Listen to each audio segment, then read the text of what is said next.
અમદાવાદમાં વ્યાજખોરોનો આતંક જોવા મળી રહ્યો છે। સેટેલાઇટ વિસ્તારમાં સ્પા સંચાલક રાજુ કોટિયા નામના વ્યક્તિએ 4 વ્યાજખોરો સામે ફરિયાદ નોંધાવી છે।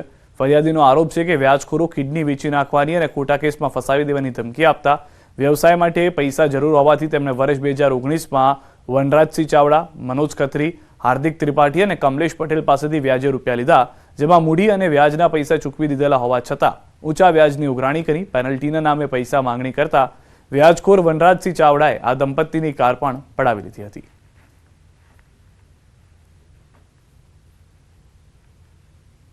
टोटल 4 થી 5 લોકો પાસેથી પૈસા લીધા હતા ધંધાના વિકાસ માટે અને એ લોકો પાસેથી મેં જે રકમ લીધી હતી એના કરતાં 3 થી 4 ગણી મેં વ્યાજ વત્તા મૂડી પાછી આપી દીધી છે કેશમાં। એની અરજી છે 1,45,00,000ની અરજી છે, 1,55,00,000ની અરજી છે અને બીજાની અલગ અલગ અરજી 3 નાની अलग अलग अरजी है साहब। અને મૂડી કરતા એ લોકોને 3 टाइम વધારે વ્યાજ ચૂકી ચૂક્યો છું। मुझको ये डर रहता है कि हर टाइम इन लोग में मतलब धमकी देते हैं कि वो दारू रख देंगे तो गांजा रख देंगे तो चरस रख देंगे, ऐसा रख करके तो तुमको फंसा देंगे। अगर वो किसी जगह जाते हैं तो वो किसी साथ में किसी न किसी को साथ में ले करके जाते हैं, अकेले नहीं जाते, क्योंकि हमको डर लगता है ये कि कहीं ना कहीं इन लोग।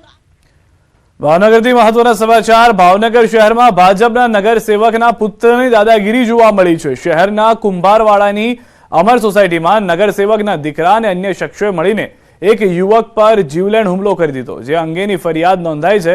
આરોપીઓએ જૂની અદાવત રાખીને ભરતભાઈ ડાંગરને ફોન કરીને બોલાવ્યા અને જીવલેણ હુમલો કરી દીધો। ગંભીર રીતે ઇજાગ્રસ્ત યુવકને સારવાર અર્થે ખાનગી હોસ્પિટલમાં ખસેડવામાં આવ્યા છે।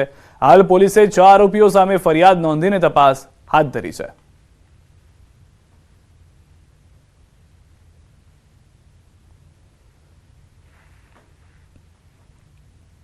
સુરેન્દ્રનગરના સવા હોસ્પિટલમાં ફરજ બજાવતી યુવતીનું મોત થયું છે। રેલવે ટ્રેક પરથી યુવતીનો મૃતદેહ મળ્યો છે। યુવતીના પરિવારજનોનો મૃતદેહ સ્વીકારવામાં ઇનકાર છે। યુવતીની હત્યા થઈ હોવાની પરિવારને આશંકા છે। પરિવારે યુવતીનું પેનલ પીએમ કરવા માંગ કરી છે।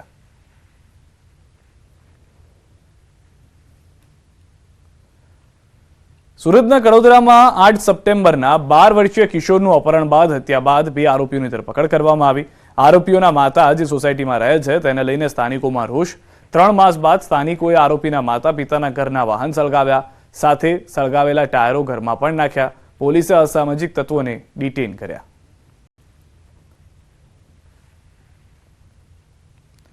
સુરતના ઉધના વિસ્તારમાં આવેલી શુભ રેસિડેન્સીમાં રહેતી યુવતીએ ગઈકાલે બિલ્ડિંગના 10મા માળેથી છલાંગ લગાવી, જે બાદ યુવતીનું કરુણ મોત નીપજ્યું। યુવતી લાંબા સમય સુધી ટેરેસ પર બેસી રહી, બાદમાં અચાનક પડતું મૂકતા યુવતીને માથાના ભાગે ગંભીર રીતે ઈજા પહોંચતા મોત નીપજ્યું।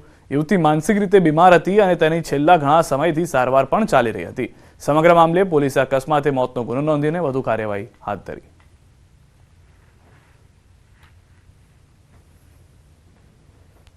પોસ્ટે વિસ્તારમાં બનાવ છે। હરિનગરની પાસે એક શુભ રેસિડેન્સી નામનું એક ટાવર આવેલું છે, જેમાં પહેલા માળે આ દીકરી રહેતી હતી અને પોતે લગભગ છેલ્લા 7-8 વર્ષથી માનસિક રીતે બીમાર હતી। એની માનસિક બીમારીની દવા પણ ચાલતી હતી। તો ગઈકાલે સાંજના ટાઈમે એ દીકરી પોતે લગભગ 10મા માળે જઈ અને પોતે છલાંગ લગાવેલી અને એ પડી જતાં એનું મોત પણ નીપજ્યું છે। અને આ બાબતે ઉધના પોલીસ સ્ટેશન સ્થળ પર પહોંચી ગઈ, તાત્કાલિક એડી પણ દાખલ કરી છે।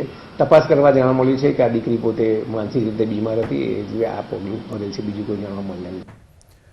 સુરતથી સમાચાર। સચિન જીઆઈડીસીની એથર કેમિકલ્સ કંપનીમાં આગ મામલે કોંગ્રેસના ધરણા। સુરત જીપીસીપી કચેરી પર શહેર કોંગ્રેસ સમિતિએ નોંધાવ્યો વિરોધ।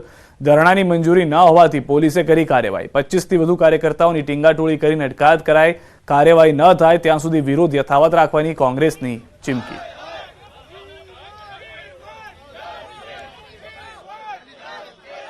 સુરતના સચિન વિસ્તારમાં આવેલી કેમિકલ કંપનીમાં આગ લાગ્યા બાદ 10 શ્રમિકોના મોત થયા છે। 25 કરતાં વધુ ઇજાગ્રસ્તો થયા છે। જો કે આ કંપનીમાં લાગેલી આગને લઈને હજુ સુધી શ્રમિકોને ન્યાય નથી મળ્યો, ત્યારે કોંગ્રેસના આગેવાનો દ્વારા જીપીસીબીની ઓફિસે ધરણા કરવામાં આવ્યા છે। કલ્પેશ બારોટ આપણી સાથે છે। કલ્પેશભાઈ, એવું તો શું થયું કે જીપીસીબીની ઓફિસે ધરણા પર આવવું પડ્યું?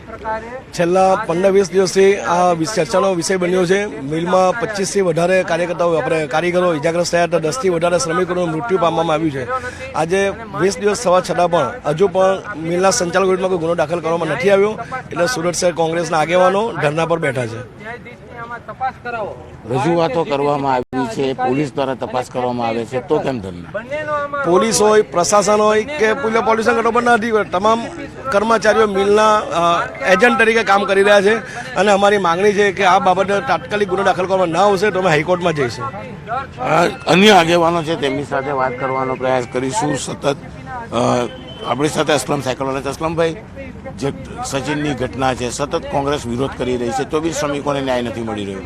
જો આ ઘટનામાં 10 કામદારોના એથર કંપનીમાં જ મૃત્યુ થયા છે અને એથર કંપનીની ઘટનાને કારણે બાજુની જે કંપનીમાં કાટમાળ હટાવતા બીજા શ્રમિક કામદારોનું મોત થયું છે. એટલે આ ઘટનાને કારણે 11 મોત થયા છે. પરંતુ ભારતીય જનતા પાર્ટીનું શાસન એ ડાયનોસોરની ચામડી જેવું થઈ ગયું છે. એને કોઈ અસર થતી નથી, માનવતા જેવું કંઈ છે જ નથી. જ્યારે ઔદ્યોગિક સલામતી વિકાસ વિભાગ જે છે એ આજે ગઈકાલે કોર્ટમાં કેસ દાખલ કર્યો છે. એટલે કંપનીની ભૂલ છે, ગંભીર બેદરકારી છે, એટલે એણે કેસ દાખલ કર્યો છે. તો પોલીસ તંત્ર હોય કે જીપીસીબી હોય એને તાત્કાલિક અસરથી એ કંપનીના સંચાલક કે બોર્ડ ઓફ ડિરેક્ટર સામે કાયદેસરનો માનવવધનો ગુનો દાખલ કરવો જોઈએ અને જેલના સળિયા પાછળ ધકેલવા જોઈએ. બિલકુલ, સચિનની એથર કંપનીની ઘટનામાં 11 લોકોના મોત થઈ ચૂક્યા છે, 25 લોકો ઈજાગ્રસ્ત છે, તે છતાં પણ તેમને ન્યાય નથી મળતો. તંત્ર તેમના વિરુદ્ધ ગુના નથી દાખલ કરતું, જેને લઈને હવે કોંગ્રેસ મેદાને ઉતરી છે અને સુરતમાં જીપીસીબીની ઓફિસ ખાતે ધરના પ્રદર્શન શરૂ કર્યા છે. કેમેરામેન ભરત બ્રહ્મભટ્ટ સાથે કીર્તેશ પટેલ, ન્યૂઝ 18 ગુજરાતી, સુરત. સમાચારોમાં હાલ રોકાઈશું એક વિરામ માટે. આપ જોડાયેલા રહો ગુજરાતની number 1 news channel news 18 Gujarati સાથે.